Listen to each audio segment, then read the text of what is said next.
Bismillahirrahmanirrahim. Assalamualaikum warahmatullahi wabarakatuh. Innal hamdalillah nahmaduhu wa nasta'inuhu wa nastaghfiruh wa na'udzu billahi min shururi anfusina wa min sayyiati a'malina. May yahdihillahu fala mudilla lahu wa may yudlil fala hadiya lahu. Asyhadu an la ilaha illallah wa asyhadu anna Muhammadan 'abduhu wa rasuluh. La nabiyya ba'dah. Puji syukur kehadiran Allah Subhanahu wa taala telah melimpahkan rahmat dan kurnia-Nya sehingga kita masih sempat melaksanakan perkuliahan PPKI kita pada siang hari ini. Salawat berikan salam tak lupanya kita hadiahkan buat arwah junjungan alam yakni Nabi besar Muhammad sallallahu alaihi wasallam. Bapak dan teman-teman yang berbahagia, kami dari kelompok 1 akan mempresentasikan hasil diskusi kami yang berjudul Perlawanan di Berbagai Daerah Sebelum Abad 20. Kami dari kelompok 1 yang beranggotakan Aisyah Nur Batupara, Aufa Melty Haida, Fizul Hamdi, Rapi Fernandes, Vini Aprilia Putri. Untuk materi pertama akan dibacakan oleh Aisyah. Kepada Aisyah kami persilahkan.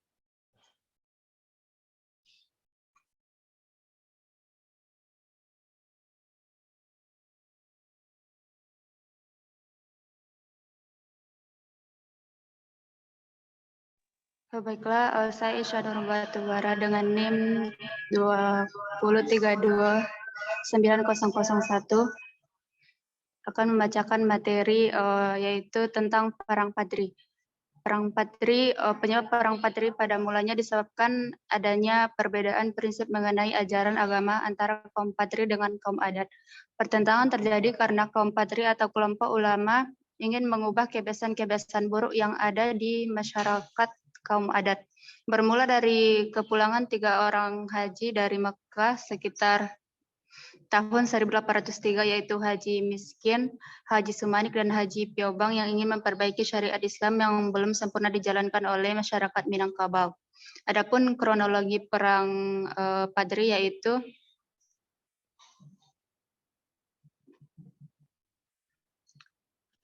setelah kaum Padri melakukan berbagai cara untuk mengajak masyarakat adat meninggalkan perbuatan maksiat dan mengikuti syariat Islam, meletuslah perang pada tahun 1803.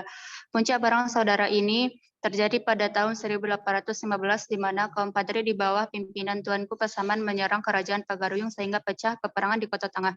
Serangan ini menyebabkan Sultan Arifin Moningsah terpaksa menyingkir dan melarikan diri dari ibu kota kerajaan, dan kaum Padri berhasil menekan kaum adat. Saat itu, kaum Padri dipimpin oleh Tuanku Nanrence, Tuanku Pasaman, Tuanku Rao, Tuanku Tambusai, Tuanku Lintau, Tuanku Mansiangan, Tuanku Pandai Sike, dan Tuanku Barumun, atau lebih dikenal dengan sebutan Harimau Nan Salapan. Kepemimpinan Harimau Nan Salapan hampir membawa kaum Padri kepada kemenangan dalam perang ini. Adapun yang selanjutnya itu dampak perang Padri yaitu yang berlangsung selama sekitar 20 tahun. Pertama perang itu pada tahun 1803 sampai 1821. Praktis memakan korban dari sesama kaum Padri dan kaum adat yaitu orang Minangkabau dan Batak Mandailing. Dampak yang langsung dirasakan setelah perang Padri adalah jatuhnya kerajaan Pagaruyung atau wilayah Sumatera Barat ke tangan kolonial Belanda. Selain itu, Tuanku Imam Bonjol yang tak sudi untuk menyerah kepada Belanda harus ditangkap dan dibuang ke Cianjur, Jawa Barat. Sekian saya kembalikan kepada moderator.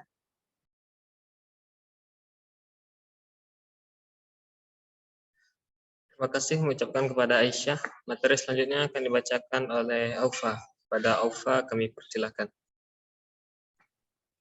Baiklah, Assalamualaikum warahmatullahi wabarakatuh. Perkenalkan saya Aufa Melty Haida dengan NIM 2032938. Saya akan menjelaskan materi tentang Perang Pattimura. Yang pertama yaitu penyebab perang. Sekitar abad 16 sampai 17 Masehi, bangsa-bangsa Eropa seperti Inggris, Belanda, Spanyol, dan Portugis sudah datang ke Maluku dan mereka memang sudah mencoba memperebutkan kekuasaan dagang di wilayah tersebut. Maluku sempat berada di bawah kekuasaan Inggris hingga pada awal abad 19. Kawasan Maluku kembali berada di bawah kekuasaan Belanda. Hal ini terjadi setelah Inggris menandatangani perjanjian Traktat London dengan menyerahkan wilayah kekuasaan Indonesia kepada Belanda.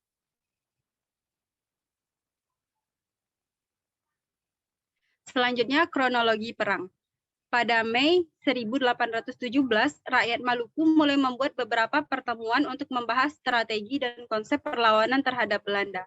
Dalam pertemuan 14 Mei 1817, rakyat Maluku mengangkat sosok Thomas Matulesi yang merupakan bekas tentara Korps Ambon sebagai pemimpin pergerakan dengan sebutan Kapiten Patimura.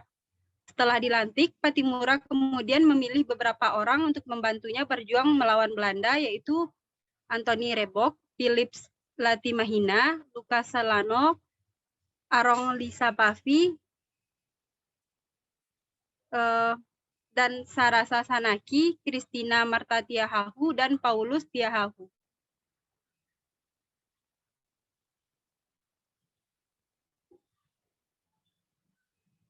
Selanjutnya, dampak perang Patimura. Salah satu dampak perjuangan yang dilakukan dalam perang Patimura adalah direbutnya benteng Dorstad oleh rakyat Maluku. Selain itu, perang Patimura juga telah berhasil menyatukan dan mengobarkan semangat perjuangan rakyat Maluku terhadap penindasan yang dilakukan oleh pemerintah kolonial Belanda. Walau begitu, pasca perang Patimura berakhir, maka kedudukan Belanda di Maluku semakin kuat dan semakin bersikap sewenang-wenang, sehingga rakyat semakin sengsara. Sementara dari peristiwa bersejarah ini, untuk mengenang jasa Kapiten Patimura, kemudian ditetapkan ia sebagai pahlawan nasional oleh pemerintah Republik Indonesia. Baiklah, sekian materi yang dapat saya sampaikan. Saya kembalikan kepada moderator. Terima kasih kami ucapkan kepada Aufa. Materi selanjutnya akan saya bacakan sendiri, yaitu perang Diponegoro.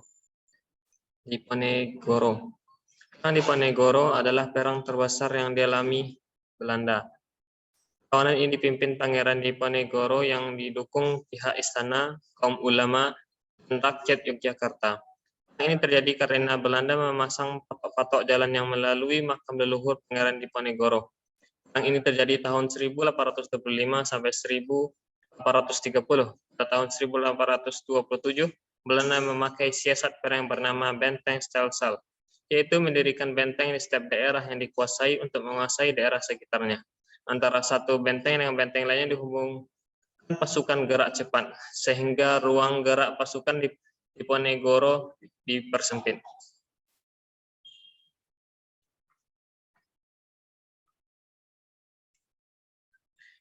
Kronologi perang. Penyebab perang Diponegoro atau perang Jawa adalah sikap Pangeran Diponegoro yang tidak menyetujui campur tangan Belanda dalam urusan kerajaan. Di sisi lain, kerajaan seakan tidak berdaya menghadapi campur tangan politik pemerintah kolonial, namun kalangan keraton justru hidup mewah dan tidak memperdulikan penderitaan rakyat. Kondisi para petani lokal menderita akibat penyalahgunaan penyewaan tanah juga menjadi salah satu faktor yang membuat Pangeran Diponegoro geram.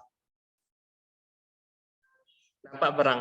Perang Diponegoro berlangsung selama 5 tahun, yaitu dari tahun 1805 hingga tahun 1830. Hal ini bermula dari peristiwa pada 20 Juli 1825, di mana pihak istana mengutus 2 bupati keraton senior yang memimpin pasukan Jawa Belanda untuk menangkap Pangeran Diponegoro dan mengkubumi di Tegalrejo. Saat itu, Pangeran Diponegoro dan sebagian besar pengikutnya berhasil lolos, namun kediamannya di Tegalrejo habis dibakar.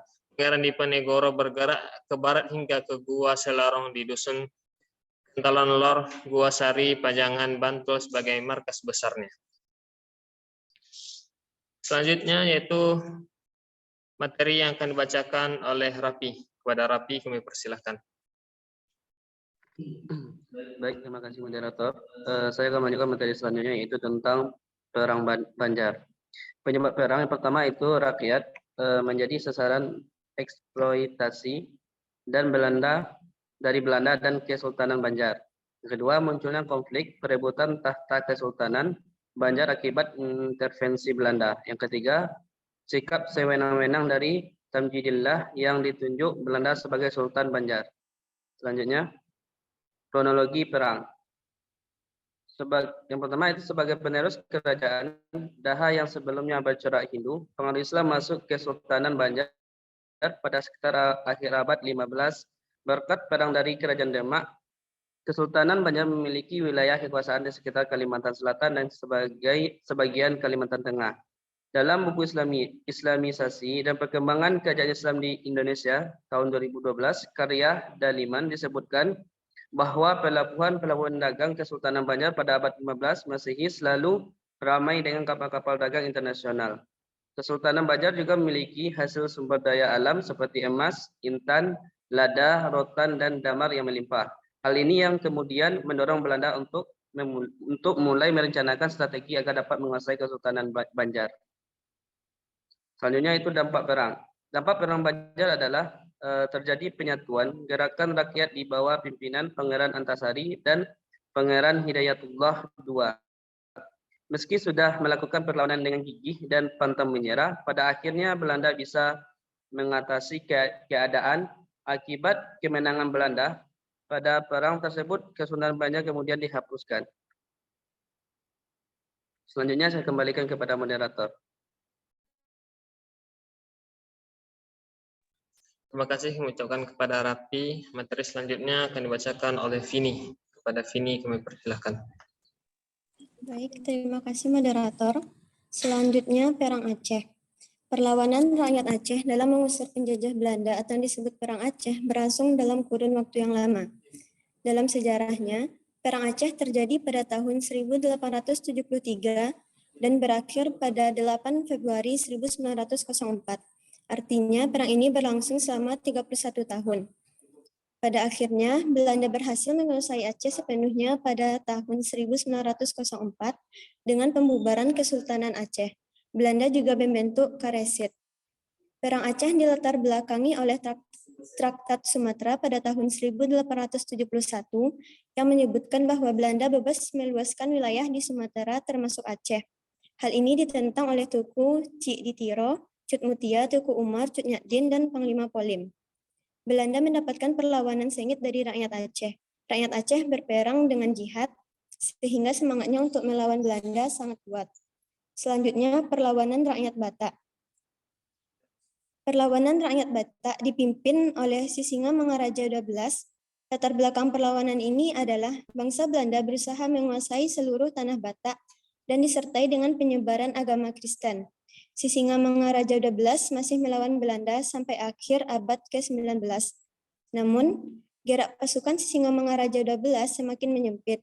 Pada akhirnya, Sisingamangaraja XII wafat ditempa oleh Serdadu Marsose, dan Belanda menguasai tanah Batak. Perlawanan bangsa Indonesia sebelum abad ke-20 memiliki ciri-ciri antara lain yang pertama, perjuangan bersifat lokal atau kedaerahan. Yang kedua, secara fisik dengan menggunakan senjata tradisional. Yang ketiga, dipimpin oleh tokoh-tokoh karismatik seperti bangsawan atau tokoh agama. Dan yang terakhir, bersifat sporadis atau musiman. Sekian saya kembalikan kepada moderator.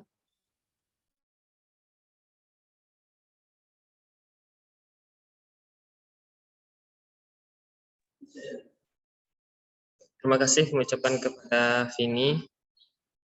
Dengan berakhirnya pembacaan materi oleh Vini tadi, maka berakhir jugalah hasil presentasi kami. Jikalau ada kata yang salah atau tidak terletak pada tempatnya, kami mohon maaf. Kami sudahi dengan Assalamualaikum warahmatullahi wabarakatuh.